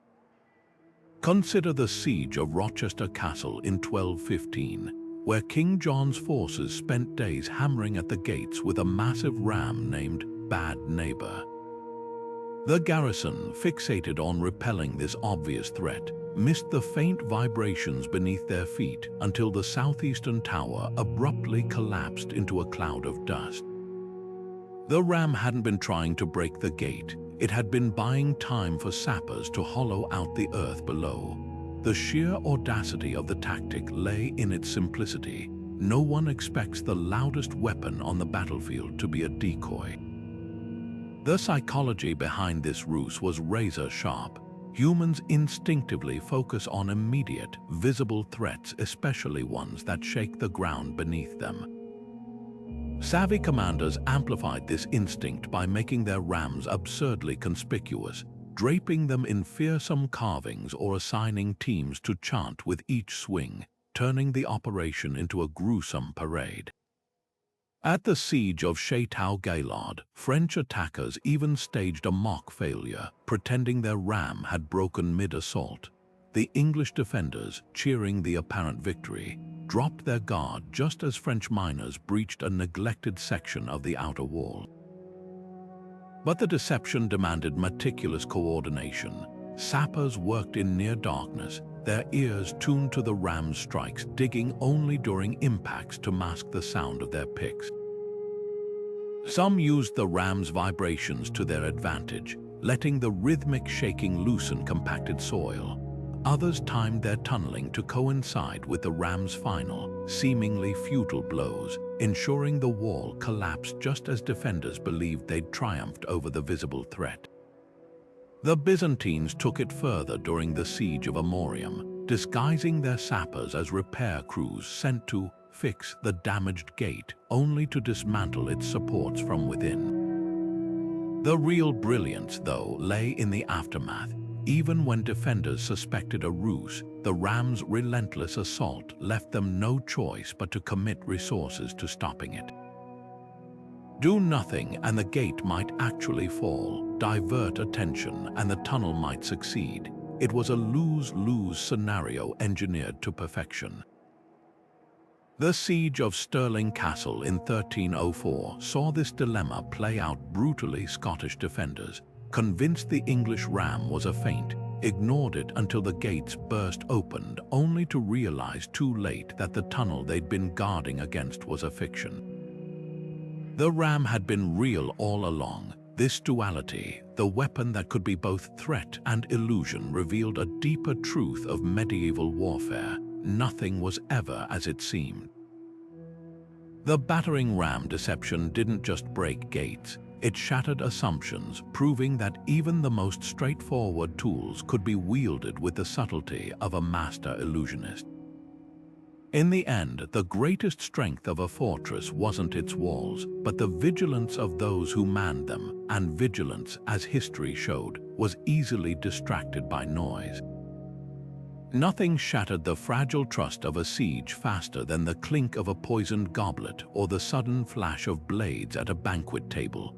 The feast ambush turned one of warfare's oldest rituals, the truce meal, into a bloodbath where the very act of sharing bread became a weapon.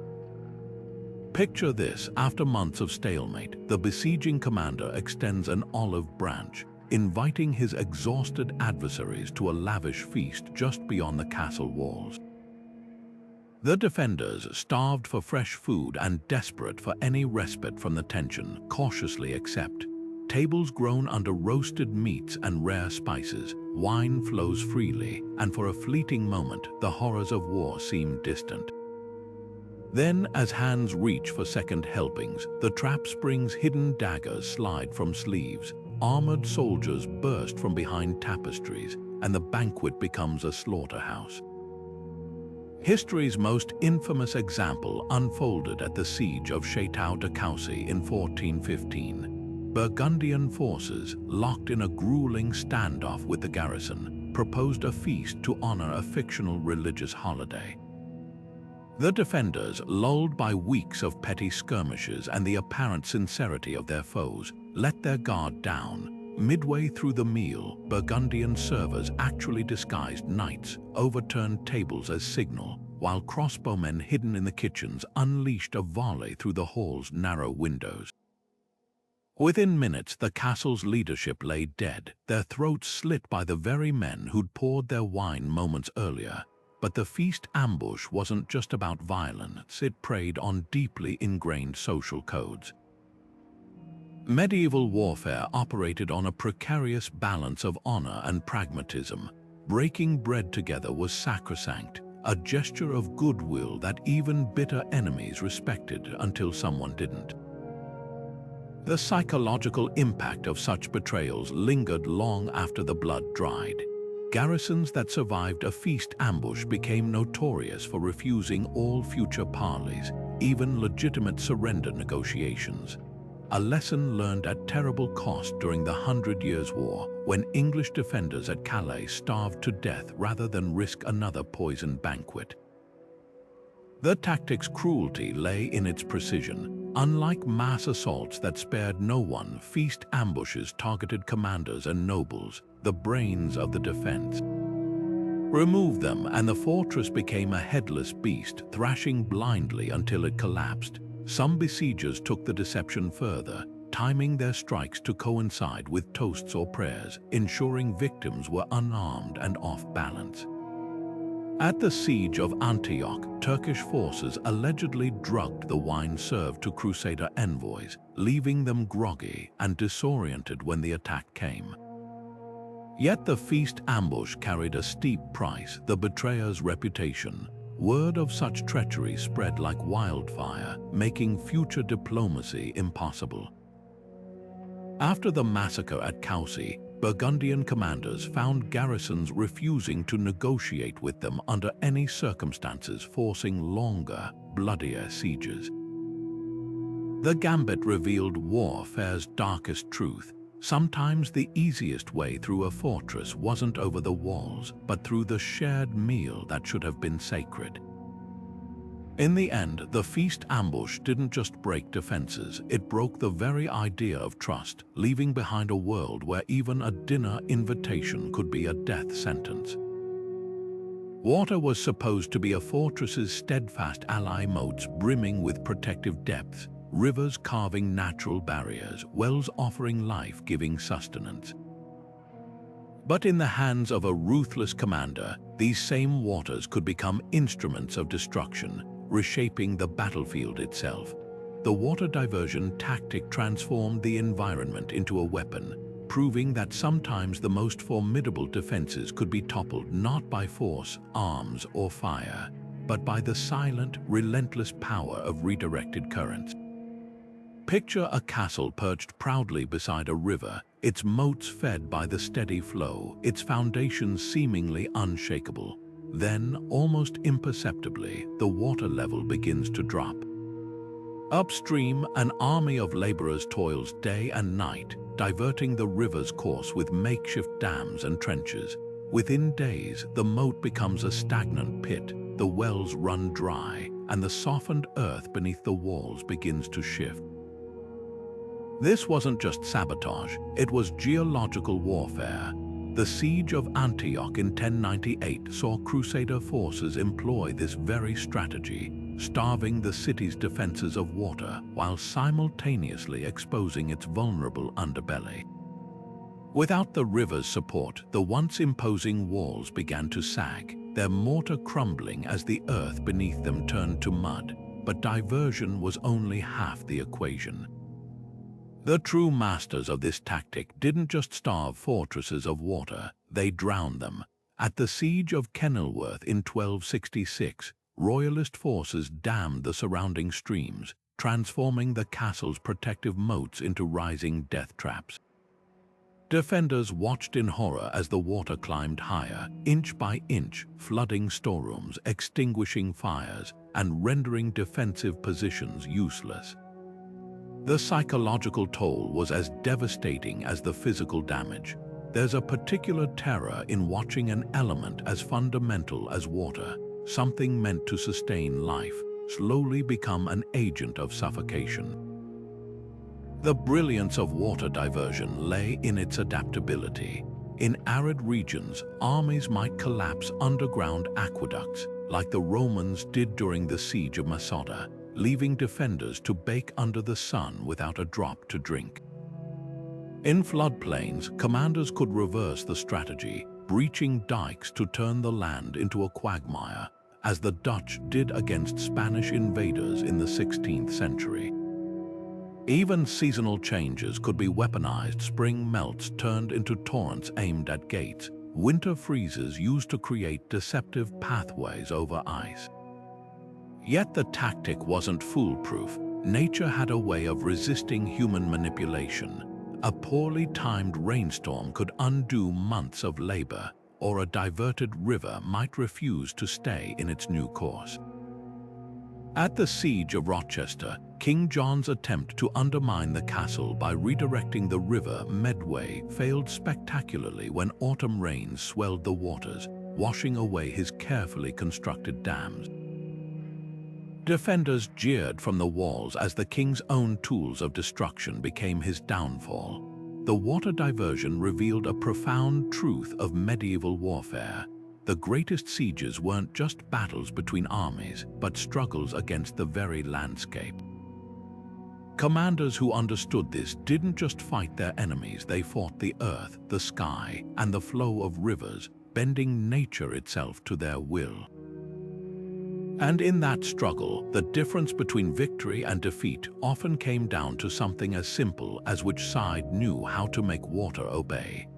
A whisper in the marketplace, a servant lingering too long near the armory, a merchant noting which gates stood unguarded at dusk. These were the invisible threads that could unravel even the mightiest fortress from within.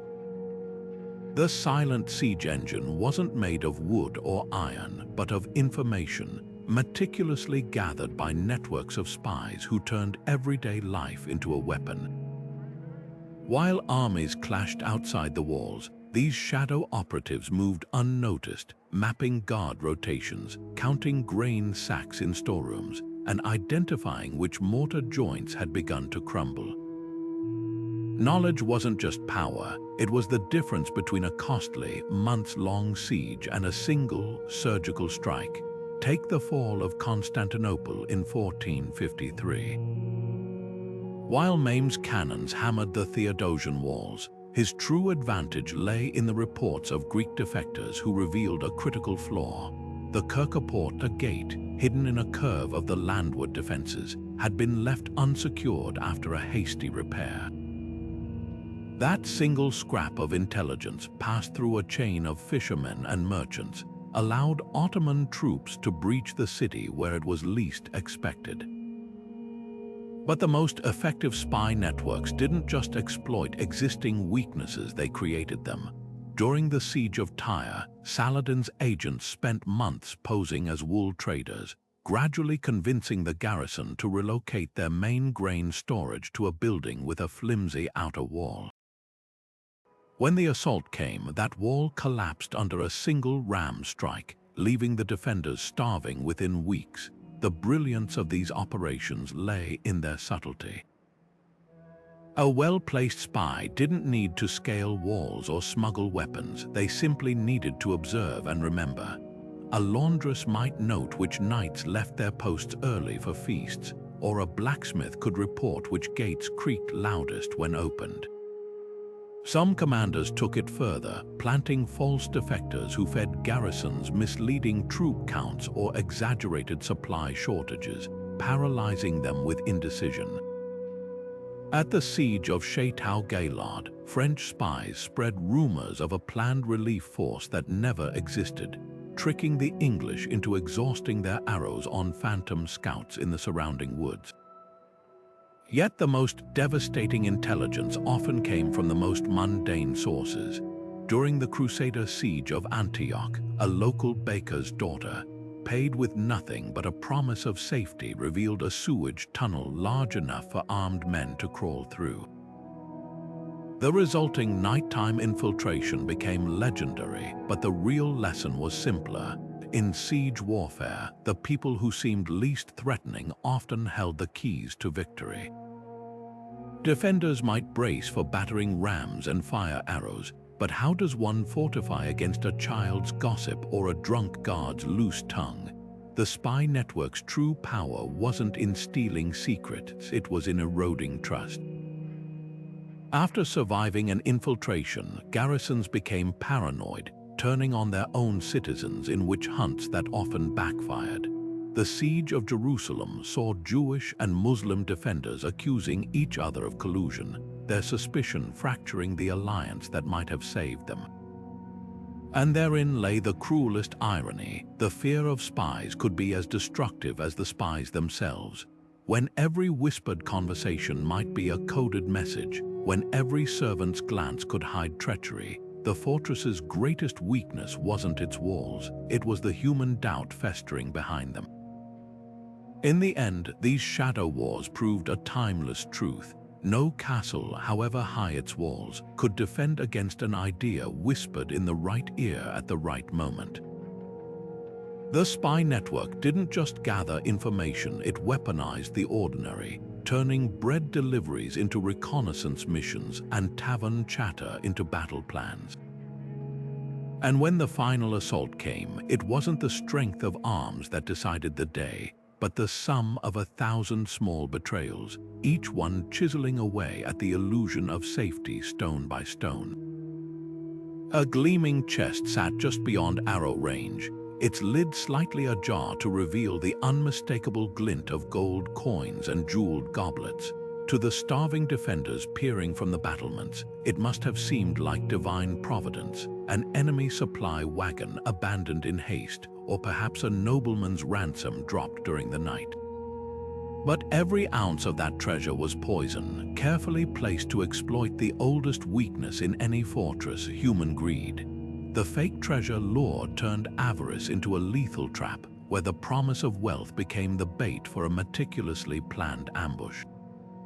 Consider the siege of Harlech Castle in 1486, where Tudor forces left an ornate chest near the postern gate, its contents deliberately arranged to spill enticingly when the wind caught the lid.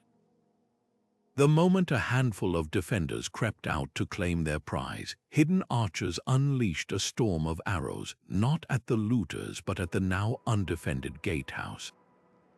While the garrison scrambled to recover their fallen comrades, the real assault force rushed the unmanned entrance. What made this tactic so devastating wasn't just the ambush itself, but the psychological warfare behind it. Sieges bred desperation, and desperate men saw miracles in coincidence. A besieging army might accidentally leave behind a chest during a feigned retreat, or have a disguised deserter whisper about a rebel nobleman's hidden hoard. Some commanders took the ruse further, planting fake letters suggesting the treasure was stolen from the defenders' own allies, ensuring any survivors would spread paranoia about internal thieves. The most elaborate schemes played on medieval superstition. During the siege of Carcassonne, attackers buried ancient chests filled with gilded lead coins near known foraging routes, complete with forged parchments claiming they were cursed Visigoth gold. Defenders who smuggled the loot inside found themselves ostracized by terrified comrades, fracturing the garrison from within. Others used the treasure as a time-delayed weapon, like the siege of Antioch, where crusaders seeded abandoned camps with salt-filled silver vessels that ruined the garrison's already scarce food supplies when used for cooking. Yet the cruelest iterations targeted not just greed but compassion. In 1522, Swiss mercenaries besieging Milan left a chest of orphaned heirlooms near the gates, including a child's engraved locket. When sympathetic defenders carried it inside, the hidden compartment released plague-infested fleas. This was the fake treasure lure's darkest truth. It didn't just prey on want, it twisted virtue into vulnerability, ensuring no impulse, however noble, was safe from exploitation. For defenders, the lesson was brutal. That glimmering necklace might be salvation or the last thing you'd ever touch. In siege warfare, even hope could be a weapon, carefully polished to a deceptive shine. Two massive siege towers lurched forward in eerie unison, their wooden frames groaning under the weight of armored soldiers as they inched toward the fortress walls. From the battlements, defenders scrambled to reposition their limited resources should they focus their boiling oil on the tower to the east, where archers were already raining arrows, or the one to the west, its lower levels packed with shielded spearmen ready to storm the ramparts.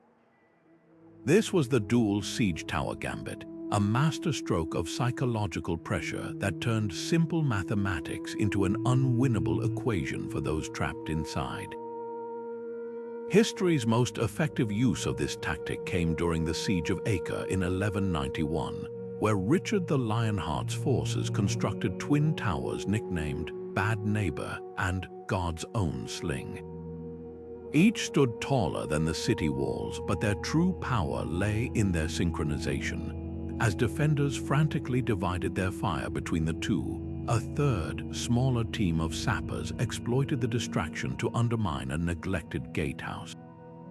The towers weren't just weapons, they were living illusions, their sheer presence bending the garrison's focus until they cracked under the strain of impossible choices. The brilliance of the dual towers lay in their asymmetry. Rarely were they identical. One might be armored with thick hides to repel fire, while the other bristled with arrow slits to pin down defenders. At the siege of Kenilworth in 1266, Royalist engineers added a diabolical twist. The northern tower moved at half the speed of its southern counterpart, stretching the defenders' attention span to breaking point. By the time they realized the slower tower was a decoy, the faster one had already disgorged its soldiers onto the battlements, but the real devastation was psychological. A single siege tower demanded vigilance, two created paralyzing doubt. Defenders knew that splitting their resources meant neither tower might be stopped, yet focusing on one guaranteed the other would reach the walls. Some garrisons attempted desperate countermeasures, like the defenders of Chateau Gaillard, who built makeshift drawbridges to connect their wall towers, allowing rapid redeployment. Others tried feints of their own, pretending to abandon a section of wall to lure attackers into a kill zone, only to find the second tower's forces waiting to exploit the ruse. The dual towers exposed a fundamental truth of siege warfare. Overwhelming force mattered less than overwhelming decisions. A defender's greatest asset wasn't their arrows or boiling pitch, but their ability to think clearly under pressure. By forcing them to make constant, high-stakes choices, the twin towers eroded that clarity one impossible decision at a time, and when the walls finally fell, it was seldom due to a lack of courage, just the cruel arithmetic of two threats where only one could be answered. Motionless under the midday sun, what appeared to be a gnarled shrub or moss-covered boulder shifted almost imperceptibly. An inch here, a pause, then another inch forward. This was the Camouflage Gambit, where soldiers became living illusions, blending into the landscape so completely that sentries scanning the horizons would dismiss them as part of the scenery. Unlike night assaults that relied on darkness, this tactic weaponized daylight itself, exploiting the human brain's tendency to overlook what it expected to see. The artistry behind these disguises was staggering. Teams would spend hours weaving fresh foliage into their cloaks, smearing mud and ash on their armor to dull metallic glints, even contouring their faces with dirt to mimic shadows. During the Siege of Crema in 1159, Milanese forces took it further, crafting hollow rocks from wicker and soaked leather that allowed scouts to crawl undetected across open fields. The real genius lay in movement discipline, advancing only when wind rustled nearby grass or when defenders turned to converse, their progress measured in breaths rather than footsteps. Timing was everything. The best camouflaged strikes coincided with predictable guard routines, like the changing of shifts when watchmen's attention wavered. At the siege of Chateau de Coucy, attackers disguised as fallen logs waited until the garrison's midday prayer bell before making their final approach, knowing the sentries would be glancing downward in devotion. Others exploited nature's rhythms, launching their approach when autumn fog rolled in, or positioning themselves where the sun's angle would blind defenders to inconsistencies in their disguises. But the psychological impact was as critical as the concealment. Defenders who later realized they'd stared directly at an enemy without seeing them grew paranoid, second-guessing every shadow and bush. After the fall of Antioch, Turkish sentries reportedly slashed at suspicious shrubs for days, their trust in their own eyes shattered. This was camouflage's true power, it didn't just hide soldiers, it corroded the very act of observation, turning certainty into doubt and landscapes into potential battlefields. The risks were as extreme as the rewards. A single sneeze, a misplaced twig, or a shift in the light could betray an entire team. At the Siege of Tyre, a disguised scout's poorly secured boot slipped off mid-crawl, its sudden reveal sparking alarm bells that doomed the operation. Yet when executed flawlessly, the camouflage approach achieved the impossible, proving that sometimes the deadliest threat wasn't the one charging at you with a sword, but the one you never noticed was there at all. The clatter of retreating armor echoed across the battlefield as banners dipped in defeat, siege engines abandoned mid-construction, and the last horsemen vanishing into the twilight with unseemly haste. To the defenders peering from the ramparts, it was the moment they'd prayed for, the enemy breaking after months of stalemate. Their will finally shattered. But as the gates creaked open and weary soldiers spilled out to scavenge supplies from the deserted camp, no one noticed the shadows slipping back through the tall grass, their muffled footsteps lost beneath the raucous victory songs. This was the final hour feint, a deception so cruel it turned relief into ruin. Unlike fake retreats that lured defenders into ambushes, this gambit played a longer, darker game, allowing the garrison to fully embrace their triumph before snatching it away. Take the siege of Antioch in 1098, where Bohemond of Taranto's forces staged a chaotic withdrawal, leaving behind tents still flickering with campfires and tables set with half-eaten meals. The Seljuk defenders, convinced the Crusaders had abandoned their dead and fled, hosted a raucous feast that lasted deep into the night. By the time they realized the retreating army had circled back to scale the undefended walls, it was too late. The gates, left open for drunken revelers to come and go, became funnels for slaughter. The tactic's brilliance lay in its exploitation of human psychology. After months of tension, the sheer catharsis of perceived victory lowered guards like nothing else. Commanders who'd been vigilant for weeks suddenly dismissed odd noises as celebratory fireworks. Sentries who'd stared down real assaults now laughed off distant movement as their comrades fetching more wine. Even the most disciplined garrisons struggled to maintain order when their own leaders were toasting with stolen ale. The siege of Harlech in 1282 saw Welsh defenders so consumed by their feast that they missed the English knights creeping through the postern gate, the same gate they'd unbarred to haul in casks of liberated wine. Timing was everything. The best executed feints coincided with natural distractions, harvest festivals, religious holidays, or the arrival of real supply wagons that masked the returning army's movements. At the Siege of Constantinople in 1453, Mehmed's forces staged their false retreat during a lunar eclipse, the celestial spectacle drawing defenders to the rooftops while Ottoman sappers slipped through neglected sewers below. Others exploited seasonal fatigue, like the French at the Siege of Rouen, who pretended to abandon their blockade just as winter's first snow began to fall.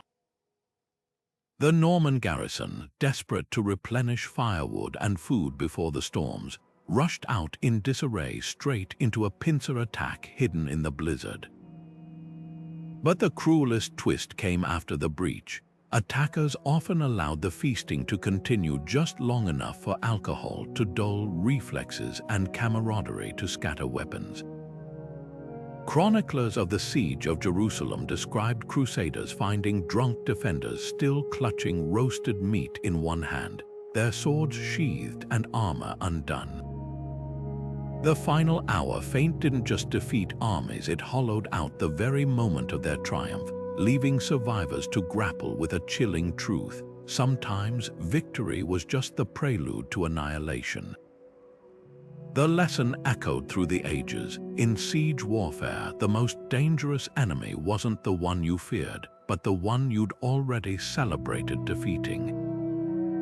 Walls could be rebuilt and gates reforged, but the trauma of hope weaponized that lingered long after the last sword had fallen. The forgotten siege tactics of the medieval era reveal a paradox where raw brutality met startling innovation, creating a playbook of psychological and strategic mastery that still influences warfare today. These weren't just crude attempts to batter down gates. They were intricate performances, each move calculated to exploit human nature as much as architectural weaknesses. Consider the Siege of Malta in 1565, where the Ottomans, frustrated by the Knights Hospitaller's impregnable forts, resorted to launching the heads of captured soldiers over the walls. But even this grisly tactic had layers. Some heads wore the uniforms of relief force soldiers, sowing despair by implying rescue would never come.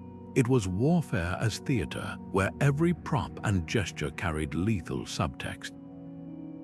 Yet the true legacy of these strategies lies in their timeless principles. Modern militaries still study the Siege of Masada, where Roman forces built a massive ramp to breach a mountain fortress, not just for its engineering, but for the psychological endurance it demanded. The ramp took months to construct, a visible countdown to annihilation that wore down defenders long before the first stone fell. Today's special forces apply similar pressure through prolonged isolation tactics, using drones and surveillance to replicate that same grinding tension. Even the grappling hook gambit lives on in urban warfare training, where soldiers learn to scale buildings silently, understanding that sometimes the oldest methods remain the sharpest. The shift to gunpowder didn't render these tactics obsolete, it refined them. What was once achieved with fire arrows and poisoned wells evolved into electronic warfare and precision strikes. Medieval commanders who redirected rivers to undermine walls would recognize the logic behind modern cyber attacks on infrastructure. Both exploit systemic vulnerabilities, just with different tools. The fake deserter gambit finds its echo in disinformation campaigns, where social media bots replace trembling actors spinning fabricated tales. The core remains unchanged. Warfare isn't just about destroying the enemy's body, but dismantling their will to resist. Perhaps the most enduring lesson is the art of misdirection, the understanding that victory often goes to those who control perception. A medieval commander staging a decoy assault with straw-filled siege towers would appreciate the modern use of inflatable tanks and satellite spoofing. Both eras share a fundamental truth. The best way to breach a fortress isn't always through its walls, but through the minds of those defending them. The specifics change, but the playbook written in blood and ingenuity 1,000 years ago still guides the hand of strategy.